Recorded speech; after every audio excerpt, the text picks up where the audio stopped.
Hi, I'm Ronni Santmyer, and today in the studio, I'm just going to rant about analog and Patchbay stuff.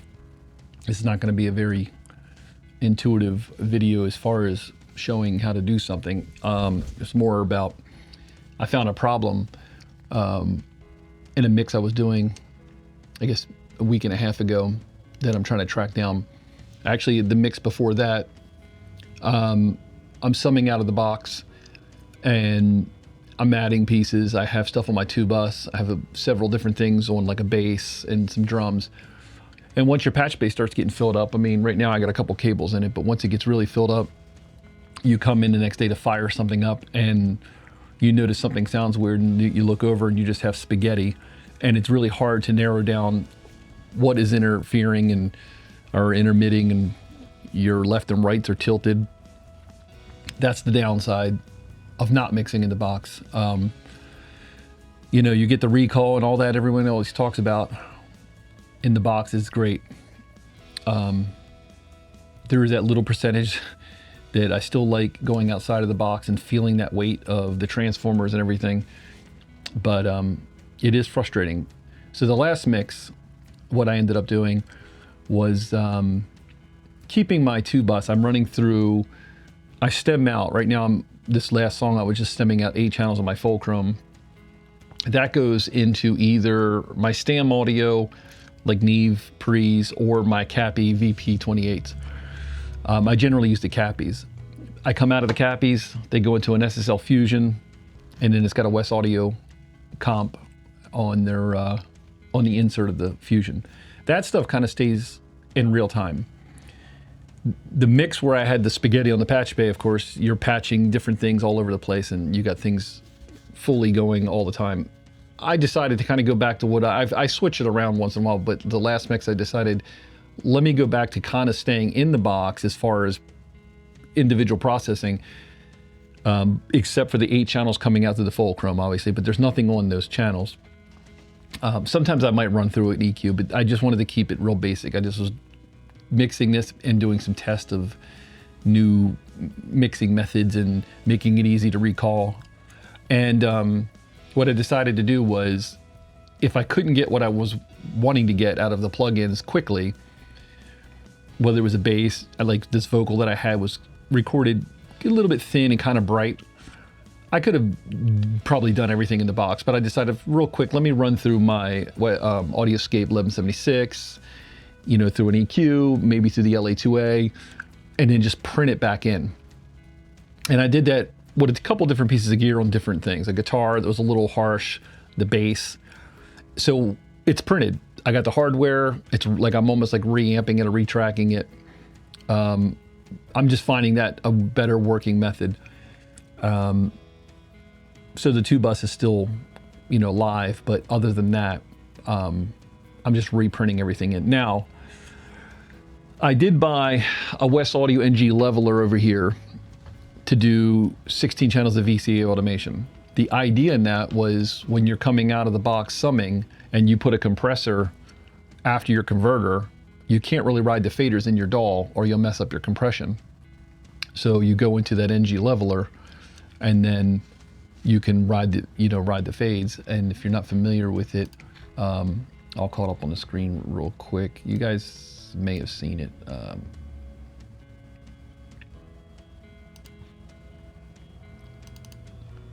This thing here. It's gonna switch in a minute. Okay. So, like, for instance, I had drums in a stereo pair. You can link these channels. So here's where you would adjust volumes, going out of your converters into the Fulcrum or any kind of summing box. So you can ride the faders there if you wanted to. Downside is, now, if I'm doing the theory where I'm just printing analog back in the box, I don't really not even using that as much. That could change. I keep changing up. Anyway, the problem I found, so I'm coming out of my Fulcrum, generally sticking with the 8 channels, but I may do 16 channels across on some mixes. But I felt like one day I was doing something and I was spreading out because this particular song was mixing, had some strings, had acoustic guitars, had some electric guitars. And even though I was relatively all in the box other than what's on the 2-bus, I was spreading things out across the fulcrum. I figured, why not? Just let it malt out a little bit and give some breathing room. And then I came across a pair of channels that tilted. So your left is a little louder, your right's a little louder, and it was kind of annoying. So I go behind my patch bay to double check, and I actually had 2 D subs that were not all the way seated correctly. So I fixed that, and that seemed to be okay. Later, I started having another problem, and I'm like, man, this is where I don't miss working on a finicky, console that a channel might be iffy, and you have to play with the channel, pop it out, and reseat it, or whatever. I do all my own soldering and all my solder connections are good. But you still have issues. There's still, things that can just happen. Anyway, I did some tests, and I narrowed it down to the last 8 channels, since D subs, working 8 channels, the last 8 channels going from the fulcrum to my patch bay, I believe, not 100% sure yet, I believe is faulty.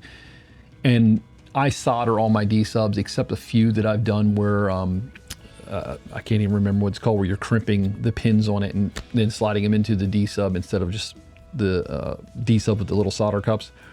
I generally don't do that. I always solder, but I just wanted to try, since I'd never done it before, let me do a few of them that way.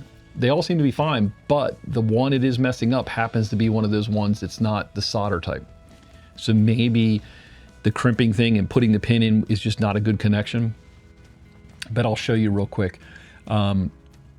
These channels I just created just so I can have just pairs, 1 and 2, 3 and 4, 5 and 6, 7, 8, 9, 10, 11, 12, 13, 14, 15, 16. These are coming out of my Apollo 16.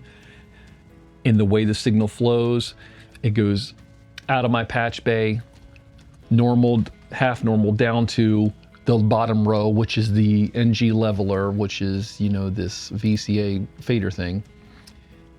Out of the outputs of that NG leveler, down to the next row, which is the fulcrum.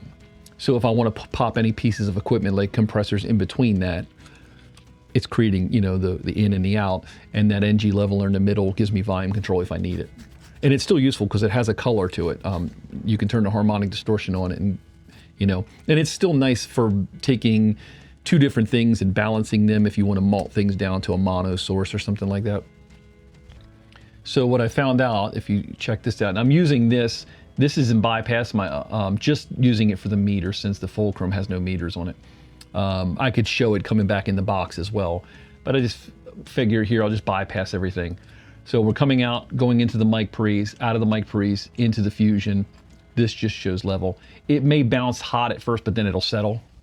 So 1 and 2 is balancing around 4, and I'm using a test tone at minus 18 dB, and it's at 440. 3 and 4, again, it sits right at 4, seems to be perfectly fine. 5 and 6. So, see, that one bounced a little hot at first. There we go. Sometimes when you just activate it quickly, it just jumps. But so that's 8 channels there. That's the first snake, a D sub snake. Now we're on the second channel.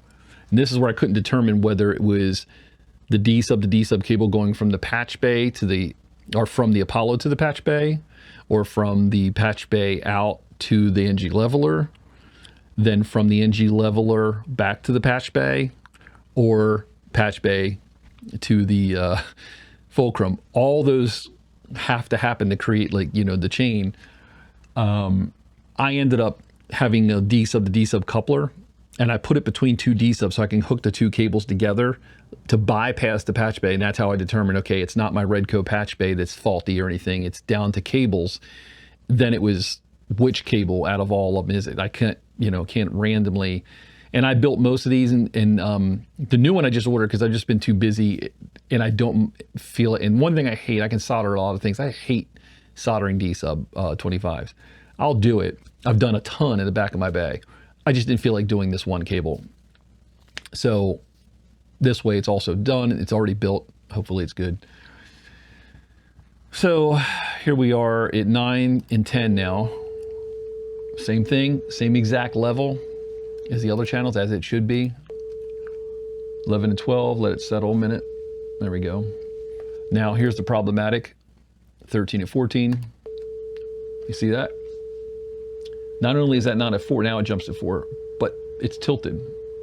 Obviously you can't send something there stereo or you're going to be kind of lopsided. Really annoying. And then 15 and 16 is reversed, I believe. It's at 4 where it should be, but this dude is a little bit low.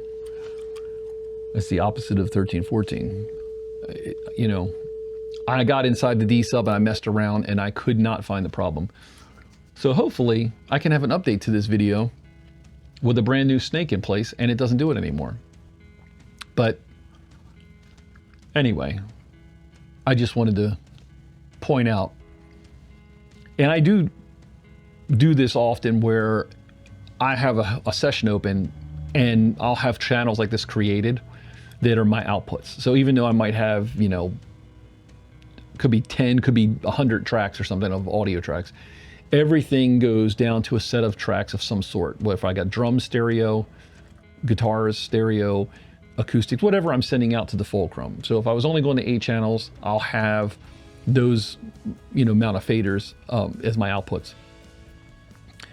Mainly also because if you got a lot of automation on the individual channels that are going to those channels, it just gives me another overall push where I can go up and down with something. If I, you know, do the car test and I come back and I'm like, oh, my overall guitars need to come up and down, I'll do that.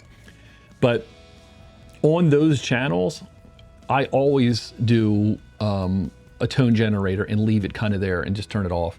So when I come in another day or if I'm working, I can activate it and I can just double check to make sure nothing's squirrely overnight. Like my Chandler TG2, which I used to sum through, it's not detented pots, you know what I mean? There's like in between spots, and sometimes it feels like I turn it off one day, turn it back on the next day, and it could just be tilted a little bit. So having a tone generator double check your routing helps make your left and right balanced.